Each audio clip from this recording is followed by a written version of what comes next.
উচ্চ মাধ্যমিকে যারা পড়াশোনা করছো, যারা সবেমাত্র ক্লাস 11-এর সেমিস্টার 2 এক্সামটা দিয়েছো, তাদের জন্য কিছু কথা বলতে 11 এর যে এক্সামিনেশন যেভাবে তুমি ক্রস করেছো, 11-এর স্টাডি যেভাবে তুমি করেছো, কমপ্লিট করেছো, 12-এ যদি তুমি সেভাবে ভাবো, তাহলে তুমি কিন্তু বড় ধরনের ভুল করবে।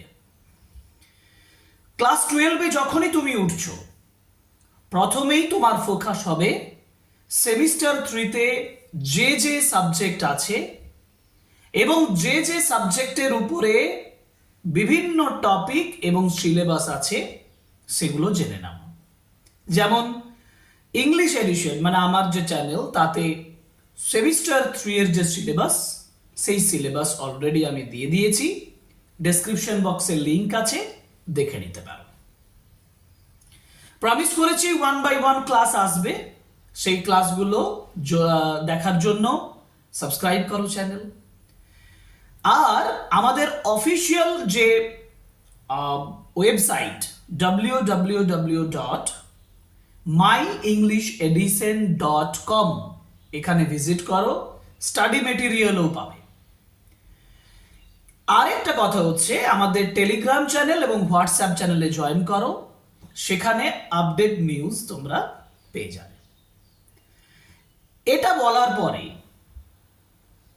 তোমাদেরকে যে কথাটা বলা, সেটা হচ্ছে যে সেমিস্টার 3 আর সেমিস্টার 4 তোমার জন্য কি কি ওয়েট করে রেখেছে, আর কোন সেমিস্টারটা, সেমিস্টার 3 আর সেমিস্টার 4 এইচএস এক্সামিনেশনে যেটা রয়েছে, তার মধ্যে কোনটা তোমার সব থেকে গুরুত্বপূর্ণ।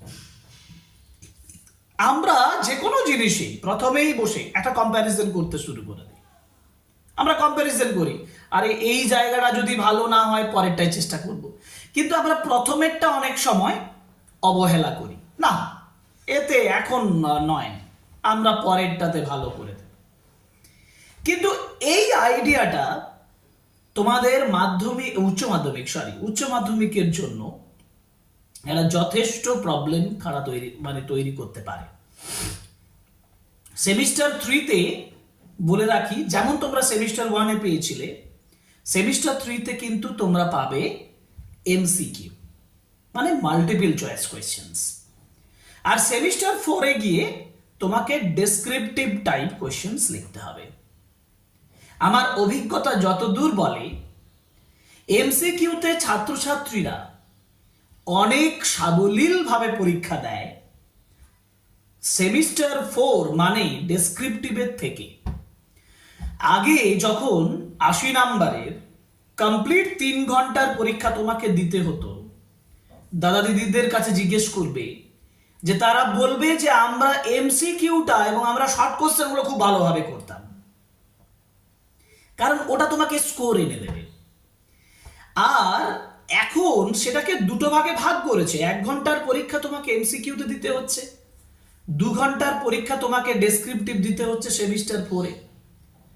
তুমি সব থেকে গুরুত্বপূর্ণভাবে ফার্স্ট যে স্টেপটা, মানে সেমিস্টার 3টা, সেই সেমিস্টার 3 এর জন্য একেবারে জান লাগিয়ে দাও।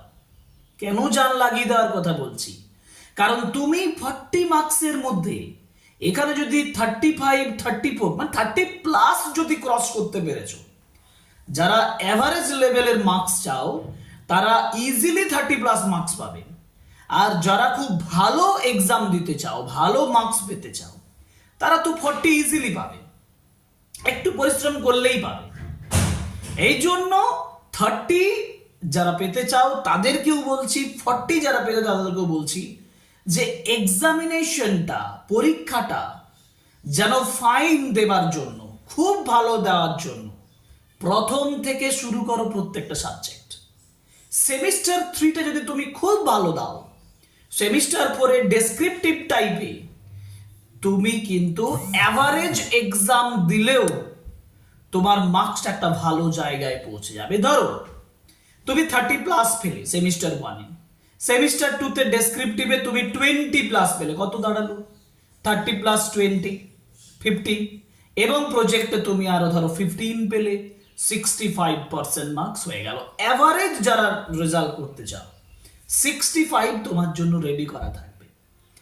কিন্তু যারা মনে করবে খুব ভালো এক্সাম দিতে চাও তারা 40 এখানেই পাবে, আবার 30+ যদি তুমি বা 35 যদি ডেসক্রিপটিভ টাইপ মানে সেমিস্টার 4 পেয়ে যাও, তাহলে 40 প্লাস 35 75 প্লাস 20 তুমি প্রজেক্টে যদি পাও, তোমার মার্কস কোথায় যেয়ে দাঁড়াবে? তোমার মার্কস দাঁড়াবে 95। এই জন্য আমি বলছি, আমার এই ভিডিওটা করার উদ্দেশ্য একটাই, তোমাদের উদ্দেশ্য একটা বার্তা যে সেমিস্টার 3 মানে 11টাকে যেমন ভাবে তোমরা অনেকটা হেলায় হারিয়ে দিয়েছো টাইমটাকে, সেভাবে 12 কিন্তু করবে না। প্রত্যেকটা সাবজেক্টের A to Z পুঙ্খানুপুঙ্খভাবে পর্যালোচনা করো, পড়াশোনা করো, আমার চ্যানেল জয়েন করো, ইংলিশের লেসেন্সগুলো গ্রহণ করো। দেখবে সেমিস্টার 3 এবং সেমিস্টার 4 কমপ্লিট করার পরে তোমার রেজাল্ট শিটটা বাকিদের কাছে একটা উদাহরণ হয়ে দাঁড়াবে, উজ্জ্বল উদাহরণ হয়ে দাঁড়াবে। সবাই তোমাকে দেখে বলবে যে যদি পড়াশোনা করতে হয় তো এর মতন যেন পড়াশোনা কর। সুতরাং ডে 1 থেকে এই যে শুরু হচ্ছে, ক্লাস দেওয়া আসছে, ক্লাস শুরু হচ্ছে, সেই শুরুর ক্লাসেই তোমাদের জন্য বিশেষ অনুরোধ, তোমাদের জন্য বিশেষ অ্যাডভাইস যে একেবারে শুরু থেকে শুরু করো এবং জীবনে এগিয়ে যাও, ভবিষ্যতে তোমার লক্ষ্যে এগিয়ে যাও। আর লক্ষ্যে এগিয়ে যাওয়ার জন্য পরিশ্রমের বিকল্প কিচ্ছু হয় না। পরিশ্রম করলে তার ফসল তোমার বাড়িতে উঠবেই উঠবে। ঠিক আছে, মনে থাকবে তো? এই হচ্ছে তোমাদের জন্য কিছু কথা। আজকে এখানেই শেষ করলাম। আমার 1 by 1 ক্লাস আসবে, সেই ক্লাসে জয়েন করো এবং নিজেদের তোমাদের জন্য যা এফোর্ট আমি দিচ্ছি, যে বেনিফিট আনার চেষ্টা করছি, সেগুলো গ্রহণ করো। ধন্যবাদ।